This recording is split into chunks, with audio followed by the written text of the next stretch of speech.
Salam Indonesia, salam Nusantara dari Sabang sampai Maroko, dari Miangas sampai Pulau Rote. Mantalah iman kita, mantalah kasih kita, mantalah pengharapan kita.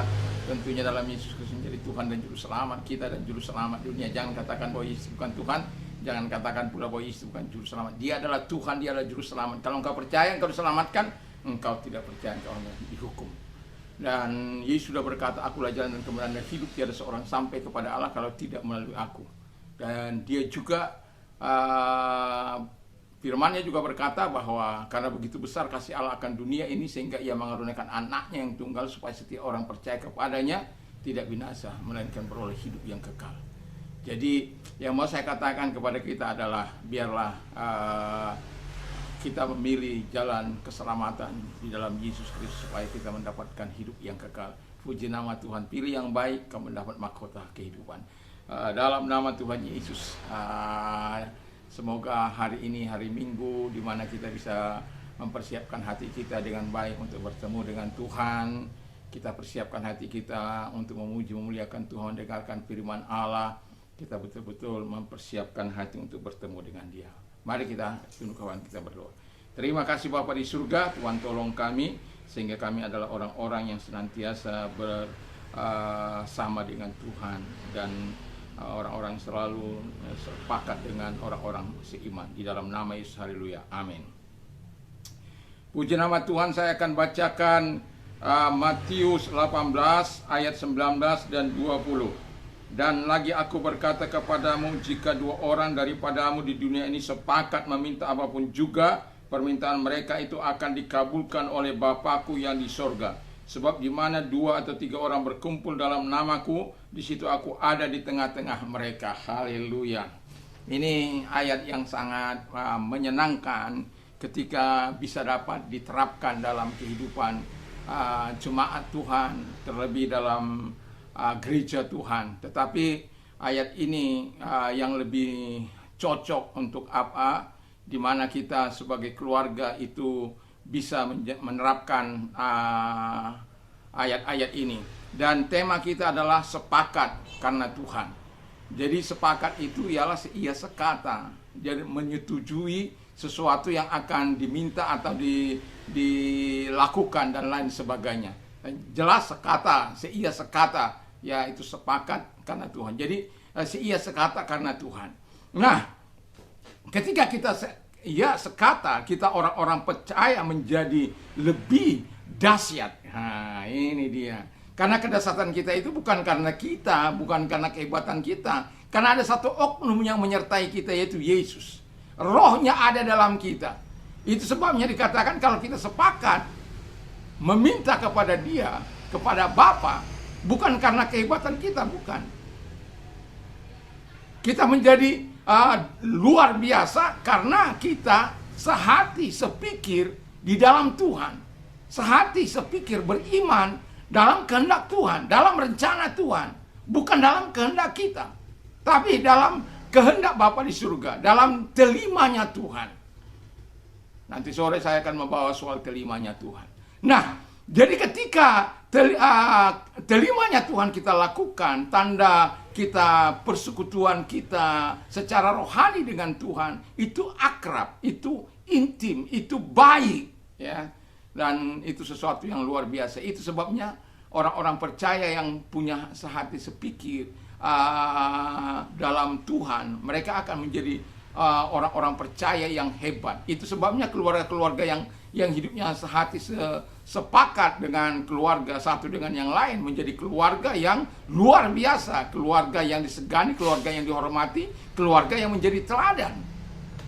Yang kedua kata firman Allah, ketika orang-orang sepakat, mereka pray according to God's will. Jadi mereka berdoa menurut kehendak Allah. Jadi kalau apapun yang mereka minta, itu harus selaras dengan kehendak Allah, harus sejalan dengan kehendak Allah. Karena kalau kita tidak selaras dengan kehendak Allah, kita selaras dengan kehendak kita, Allah tidak akan mengabulkan doa kita. Kalau hanya memuaskan hawa nafsu kita, keinginan kita, hawa nafsu kita, Tuhan tidak akan pernah mendengar kita. Lihat kehebatan itu karena Tuhan ada dalam hidup kita, Roh Kudus ada dalam hidup kita, Tuhan ada dalam hidup kita.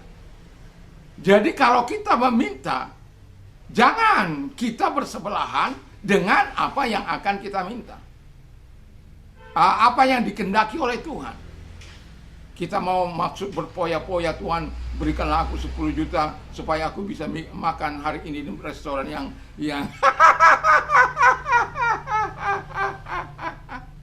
yang dahsyat. Ini bulan puasa, pagi-pagi sudah bicara soal makan.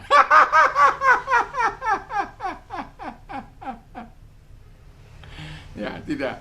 Jadi kita sepakat itu karena Tuhan. Jadi kalau apapun yang kita minta sepakat kepada Tuhan, jaminannya yang ketiga adalah kata firman Allah, our request will be granted. Mantap kan? Jadi permohonan kita itu, permintaan kita itu, doa kita itu akan digaransikan, akan dikabulkan, akan disetujui. Mantap ini kalau begini. Kalau begini namanya kita berdoa berapi-api, bersemangat selalu. Itu sebabnya di dalam keluarga, mari kita dirikan keluarga yang sepakat, keluarga yang seia sekata dengan Tuhan, sehingga doa-doa yang kita naikkan. Saya tidak tahu apa kita berdoa pagi, siang, malam, apa pagi, sore. Kami biasa pagi atau malam, ya. Ya, kalau ada kegiatan-kegiatan, ya kita hanya berdoa saja atau baca firman Allah. Tetapi yang mau saya katakan adalah di sini perlunya keluarga sepakat untuk hidup sama-sama, seluruh anggota keluarga hidup sama-sama di dalam Tuhan. Tidak terkecuali, baik ayah, baik ibu, baik anak, anak laki-laki, anak perempuan. Ya, kalau itu dalam satu keluarga, mari kita sepakat. Mari kita sama-sama melakukan kehendak Allah. Tidak ada yang terlalu hebat di hadapan Tuhan. Tidak ada yang terlalu luar biasa di hadapan Tuhan. Kita luar biasa itu karena Tuhan. Kita dijawab doa kita itu karena Tuhan. Jadi kalau Anda mau merasakan kuasa kesepakatan itu, ya sejalanlah dengan Tuhan terlebih dahulu, kedua-duanya. Minimal 2 orang, kan ini minimal 2 orang.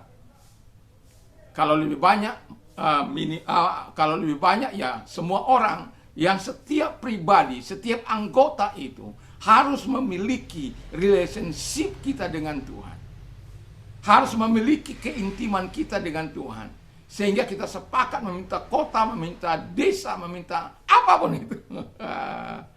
Luar biasa ini kalau kita sepakat karena Tuhan, lalu kita berdoa untuk orang-orang yang belum diselamatkan. Wow, mantap! Wah, api yang di dalam saya itu langsung menyala untuk menyambar sampah-sampah dosa itu.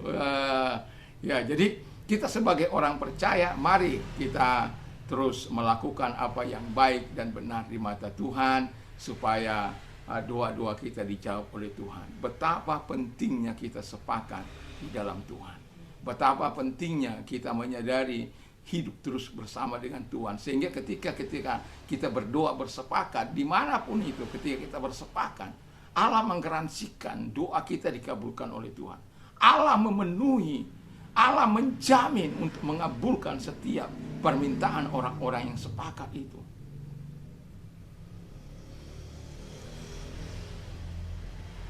Kita keluarga sudahkah merasakan bagaimana dampak doa sepakat itu?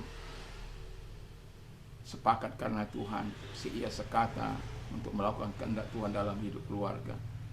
Saya berharap dan doa saya kepada Tuhan, baik keluarga saya, baik keluarga siapapun, betul-betul hidup dalam takut akan Tuhan.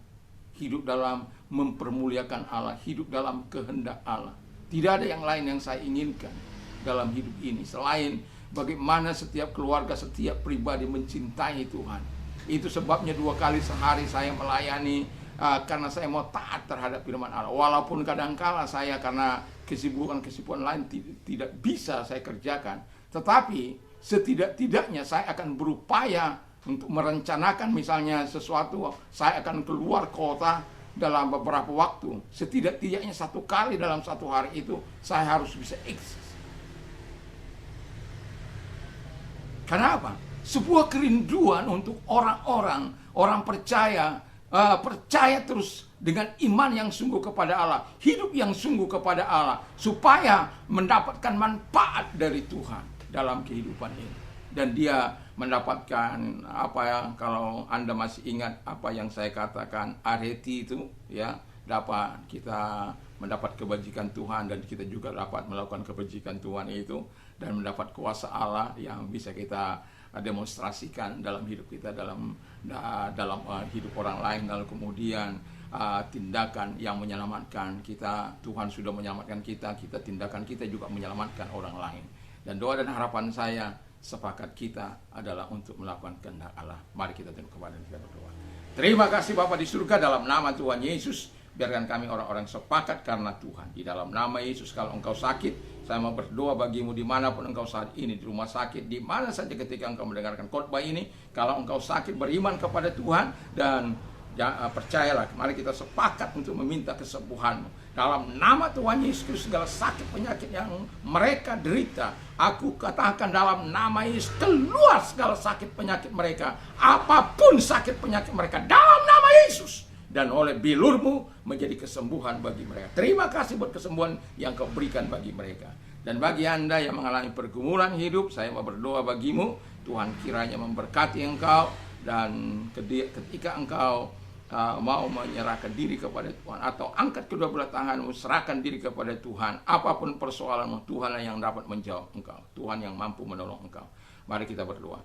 Terima kasih Tuhan, lihat tangan-tangan yang diangkat kepadamu, dalam nama Tuhan Yesus, pegang tangan mereka, dan tetap engkau memegang tangan mereka supaya mereka tidak tergelintir, tidak jatuh Tuhan dalam penatnya kehidupan, susahnya kehidupan yang mereka alami, tapi mereka tetap bersandar sehingga mereka boleh berkata, segala perkara dapat kutanggung di dalam Dia yang mengasihi aku. Dan juga mereka bisa berkata, terima kasih Tuhan, karena Engkau aku bisa keluar dari permasalahanku. Terima kasih, terima kasih. Dan itulah harapan kami Tuhan, Engkau menjawab mereka, Engkau menolong mereka dalam nama Yesus. Haleluya.